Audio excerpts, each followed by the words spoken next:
How to change the background of Roblox on mobile. Hello everyone. In this video, I will show you how to change the background of Roblox on mobile. First, you need to install the Yander browser app on your mobile device.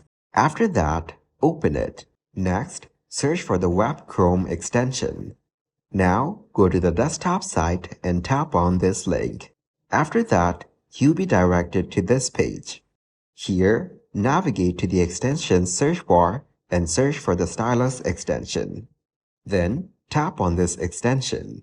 Next, tap on the Add to Chrome button on the right side. Now tap Add Extension in this window. Once you have done this, now open up your Roblox account. So simply tap on the Continue in Browser at the bottom. After that, log in to your Roblox account by using your credentials. Once done, now tap on the three bars at the bottom right. After that, scroll and tap on the Add-ons option from the menu. Next, tap on Stylus in the extension window. Now simply tap Find Styles, and after that, you'll be able to change your background accordingly. Thank you guys for watching this video. Hope you got some value. Make sure to like the video and subscribe to the channel to get notified of new videos. See you in the next one.